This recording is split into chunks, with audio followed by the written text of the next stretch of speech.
Hola a todos, me llamo Zaida Serrano Piedecasas y me dedico al periodismo. Ahora mismo estoy trabajando en Discovery Networks. Tenemos aquí en España varios canales, está Discovery Channel, está D-Max y está D-Kiss.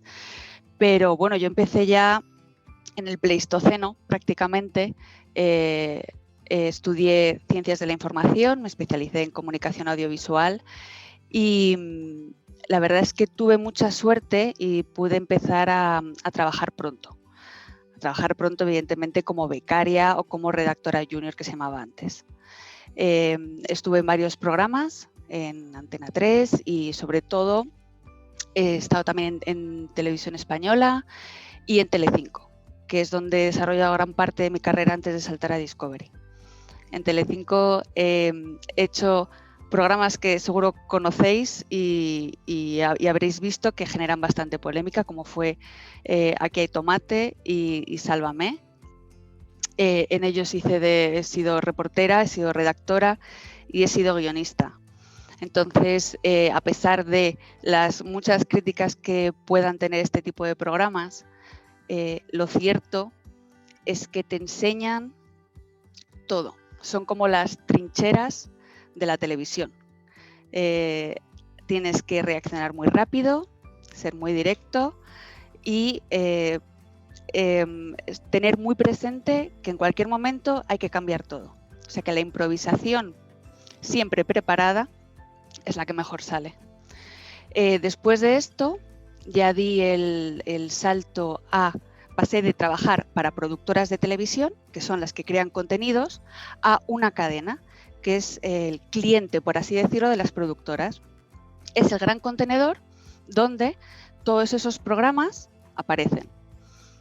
La verdad es que fue un salto muy diferente porque, claro, yo estaba acostumbrada a hacer los programas y ahora mismo en el trabajo que desarrollo en Discovery, lo que hago es producir esos programas, es decir, seleccionar programas, hablar con muchas productoras que nos hacen propuestas de programas, seleccionar los que van más con el canal y desde el principio, desde que nos presentan la idea hasta que ese programa se emite, todas esas partes las controlamos desde Discovery, desde nuestro departamento de contenidos.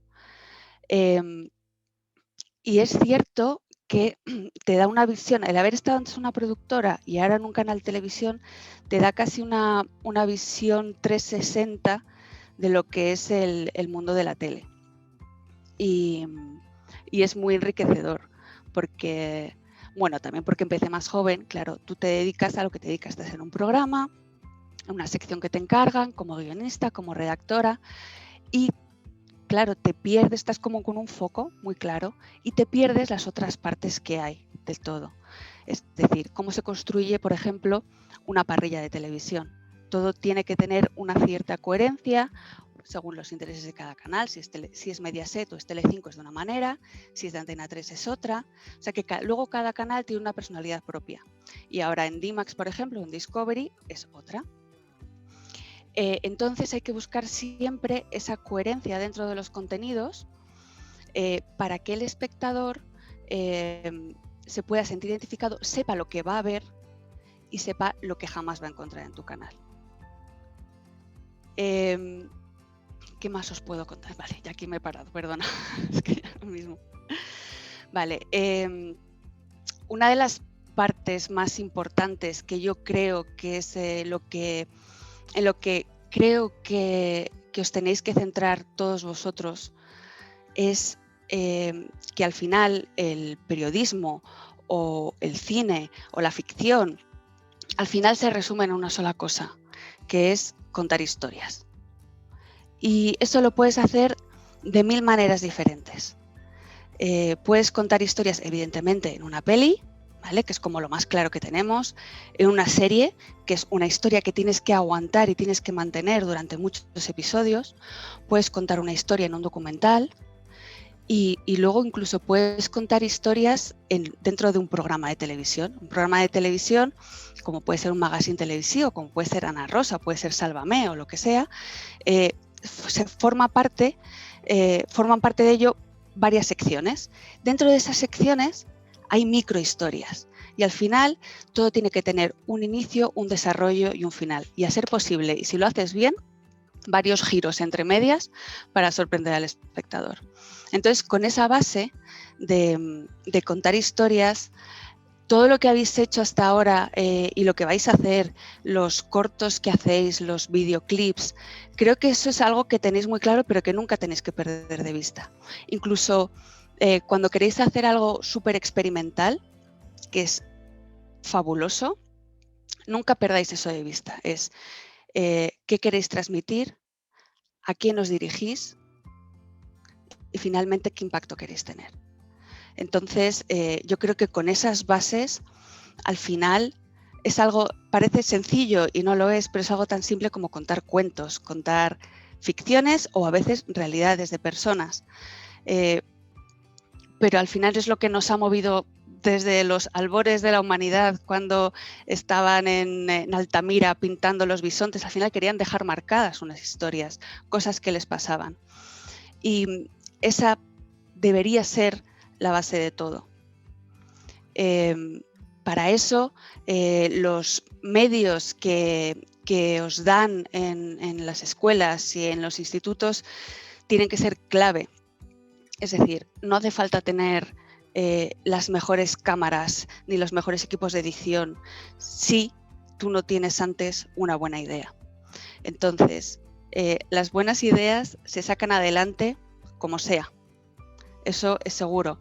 Y además ahora, en realidad es todo más sencillo y más accesible porque se puede contar con el móvil, por ejemplo. Todos tenéis acceso a uno, todos tienen cámara.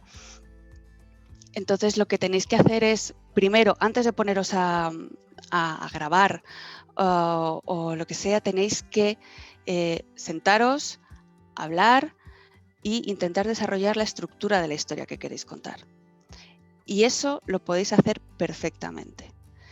Y creo que es no solo en la parte audiovisual, que es súper importante, pero creo que se debe incidir más en la parte de la narración.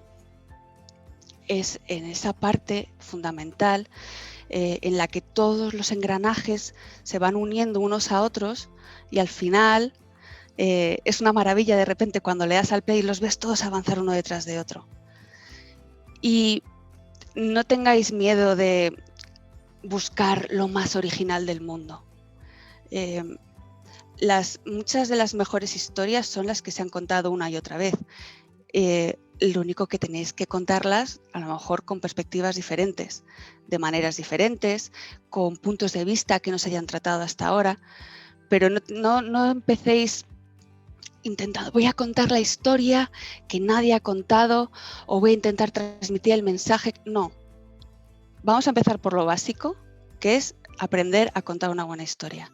Y es con todas esas, por ejemplo, la literatura, el leer mucho, también te ejercita a la hora tú luego de transmitir lo que quieres contar. Te da herramientas que a lo mejor tú por ti misma no tendrías. Pero, y sé que puede sonar un poco, joder, qué rollo ahora ponerme a leer o tal, pero es verdad que al final eso ayuda mucho. Si no os gusta leer mucho o os cansa o no todo el mundo se concentra lo suficiente, no tiene las mismas capacidades para concentrarse suficientemente en un texto, pero hay otros medios. Están los cómics, por ejemplo. Los cómics, además, tienen esa parte visual que si los analizáis un poco, veis que están dando, es como un storyboard, es como te está dando ya la secuencia de imágenes. Y no solo es, por incidir un poco en la parte visual, se puede contar la historia narrándola, es decir, narrándola con texto, es decir, un guión, los diálogos, pero la parte audiovisual además añade otra capa más, que es que con la parte visual te añade un significado diferente también, te añade otro significante más. Según tú enfoques o no la cámara, a quién dejes dentro o a quién dejes fuera, estás contando la historia de una manera o de otra. O sea que en la parte O sea, los libros son maravillosos, a mí me encanta leer, me chifla.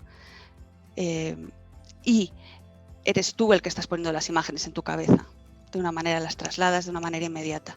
El cine o la tele te da la oportunidad de expresarlo de otra manera, de añadirle algo más, esa capita más que siempre funciona. Por eso también vosotros veréis, si os gusta el cine, por ejemplo, que hay directores que tienen un estilo propio. Almodóvar tiene un estilo propio de contar las cosas, Spielberg tiene un estilo propio y otros muchos más.